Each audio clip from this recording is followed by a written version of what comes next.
Mes chers amis, vous aviez éveillé ma curiosité, et là vous captez mon attention. D'après Galilée, le grand livre de la nature est écrit en langage mathématique. À travers cette capsule, nous allons aborder un chapitre de ce livre consacré aux synthèses chimiques.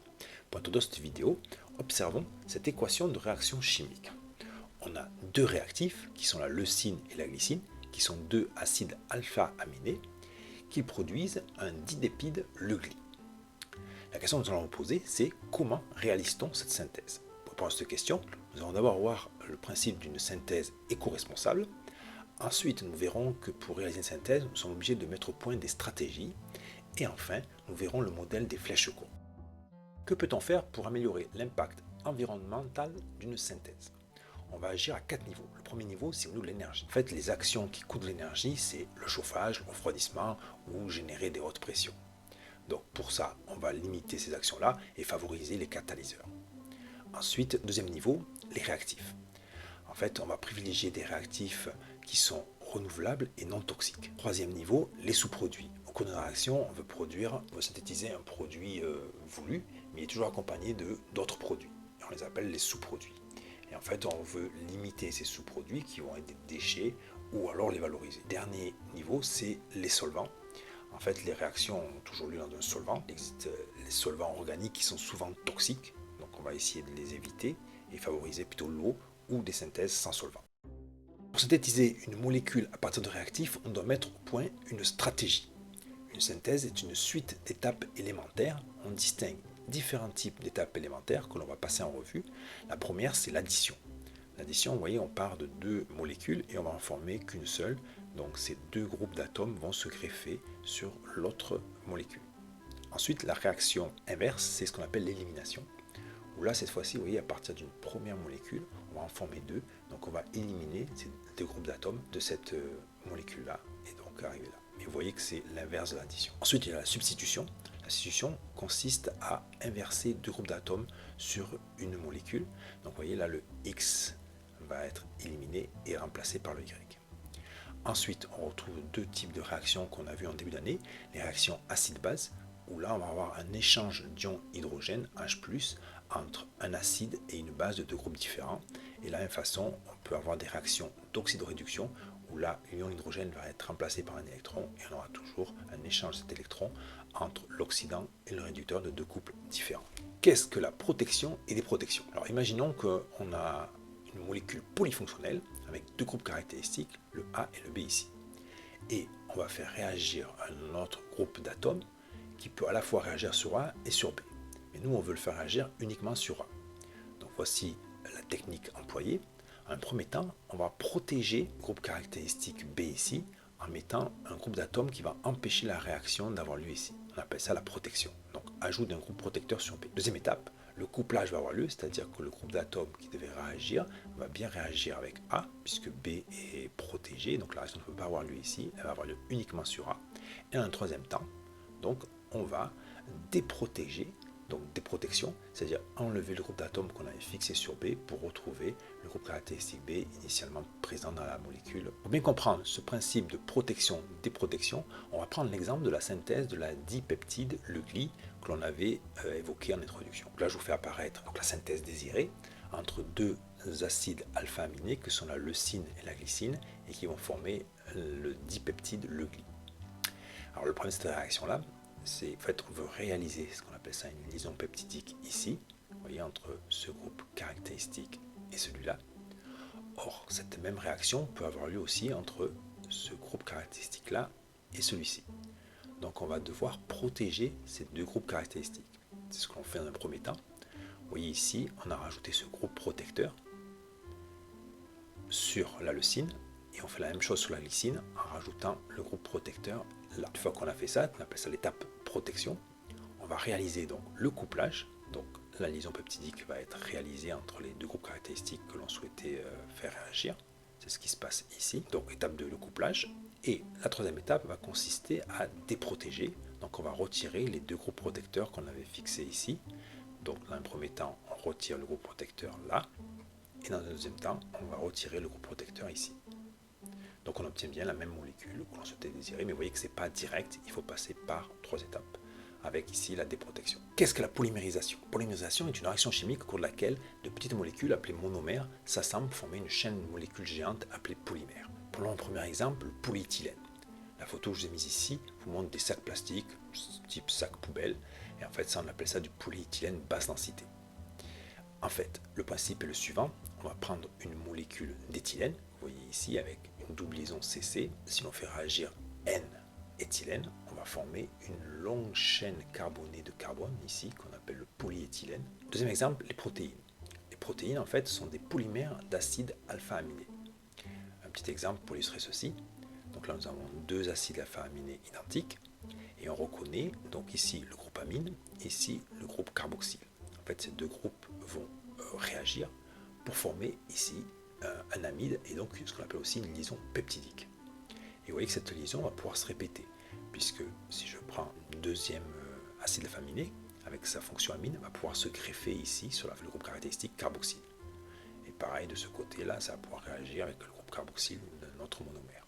Et ainsi, on va former une longue chaîne de liaisons peptidiques et donc on va former un polymère. Lors d'une transformation chimique, il y a rupture et formation de liaisons covalentes entre les atomes qui constituent les molécules.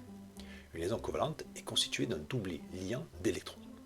Pour modéliser les actes élémentaires d'une réaction chimique, nous allons utiliser des flèches courbes représentant le mouvement de ces doublés d'électrons. Au préalable, je vais faire un petit rappel sur ce qu'est l'électronégativité. Car vous verrez qu'elle va être nécessaire pour comprendre notamment comment se rompt une liaison covalente. Alors l'électronégativité, c'est une grandeur que l'on note par la lettre grecque xi et qui caractérise la capacité d'un atome impliqué dans une liaison covalente à attirer les électrons du doublé liant. Alors voici un extrait, une partie de la classification périodique. On n'a pas mis ici les gaz rares car en fait ils ont leur couche externe saturée et donc ils ne peuvent pas participer à des liaisons covalentes. Et le nombre que vous voyez écrit en dessous là est l'électronégativité. Donc on voit ici que les atomes de la première colonne ont une électronégativité relativement faible. Pourquoi? Parce que eux en fait ils ont un seul électron sur leur couche externe. Donc eux ils ont plutôt tendance à donner cet électron. Eux ils auront l'électronégativité la plus faible et c'est le sodium qui est le moins électronégatif.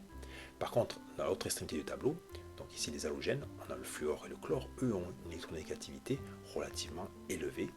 Donc eux, pourquoi? Parce qu'en fait il leur manque un seul électron sur leur couche externe, donc ils sont avides d'électrons. C'est bien le fluor qui est le plus électronégatif, donc c'est eux qui, lors d'une liaison covalente, ces éléments-là, qui auront tendance à attirer les électrons du doublé de la liaison. Quel est le principe du modèle des flèches courbes? D'abord, il faut retenir qu'une flèche courbe indique le mouvement d'un doublé d'électrons. Et ce mouvement va se faire d'un site donneur à un site accepteur. Donc le site donneur, c'est quoi concrètement? Ça va être un doublé liant entre deux atomes ou un doublé non liant sur un atome. C'est pourquoi on va utiliser la représentation de Lewis pour faire apparaître justement ces doublés non liants qui vont jouer un rôle important. Et les sites accepteurs, alors lors d'une rupture de liaison, ça sera l'atome le plus électronégatif entre deux atomes qui sont liés par ce doublé liant. Et par contre, pour une création, ça sera l'atome qui va posséder une charge positive, soit partielle, soit totale. Maintenant, je vais vous montrer la méthodologie. Avec, ici, je vous fais apparaître un acte élémentaire et on va essayer d'interpréter cet acte élémentaire. Vous voyez qu'il y a deux couleurs de courbes, de flèches courbes. Ici, elle est rouge et là, elle est bleue. Donc, je vais commencer par la flèche bleue qui montre une rupture de liaison. Alors, tout d'abord, comment on identifie que cette liaison va être rompue? Vous voyez ici, à droite, parmi les produits, on voit qu'il y a l'ion chlorure qui est apparu là. Donc forcément, sur l'endroit où il y a du chlore, c'est là, donc cette liaison-là qui a été rompue. Donc je vais partir de ce doublé liant, donc là c'est le site donneur, et il va aller soit sur le carbone, soit sur le chlore. Alors comment est-ce que je tranche? Il suffit de comparer les électronégativités. Le chlore est plus électronégatif que le carbone. Donc on aura bien ce mouvement de ce doublé liant sur l'atome de chlore. Donc le chlore va gagner un électron, donc il va devenir Cl-, et le carbone, lui, va devenir positif puisqu'il perd un électron. Ensuite, pour la flèche rouge, là, ça va être la création d'une liaison. Donc, j'observe où va être créée cette liaison au niveau des produits formés ici. Donc, vous voyez, là, je reconnais bien mon enchaînement CH2, CH2, CH3, l'azote, le CH3 qui est en haut, le H là, donc cette liaison-là qui a été créée.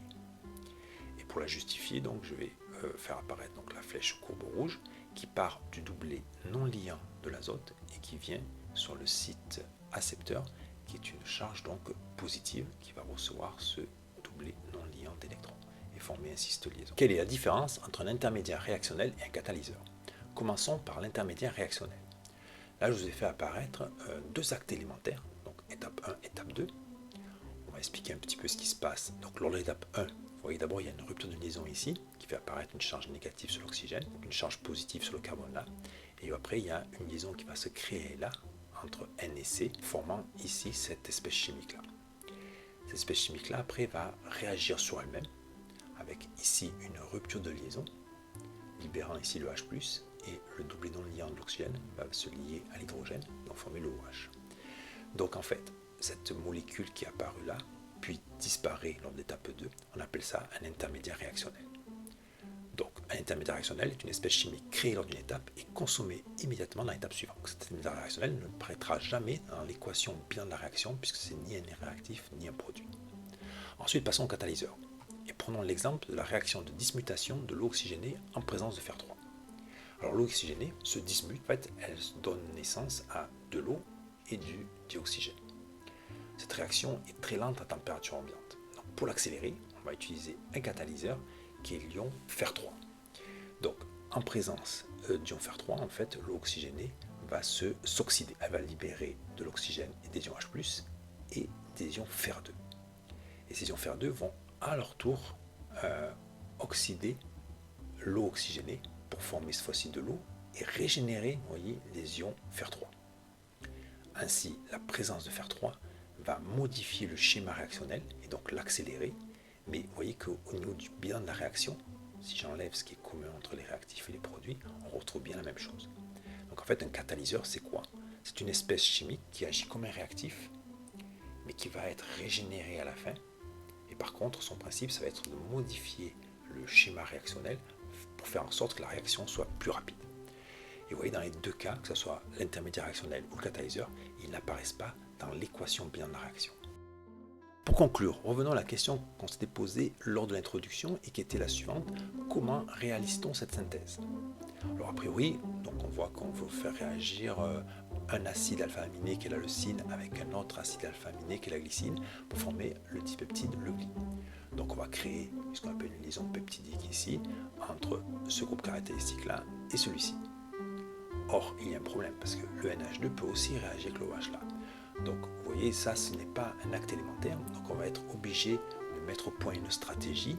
Donc, ici, concrètement, ça sera protection de ces deux groupes-là, couplage, puis déprotection. Donc, tout ça pour vous dire que pour réaliser une synthèse, on doit toujours élaborer une stratégie avec plusieurs étapes élémentaires. Et vous avez vu que lors de ces étapes élémentaires, on utilisait le modèle de la flèche courbe pour justifier les créations de liaisons et les ruptures de liaison. Je vous remercie d'avoir visionné cette vidéo jusqu'au bout et je vous souhaite bon vent les scientifiques. Une dernière chose, docteur. Quoi encore? Il est de coutume ici dans le Sud, lorsqu'on vient de conclure un accord, que les deux parties se serrent la main.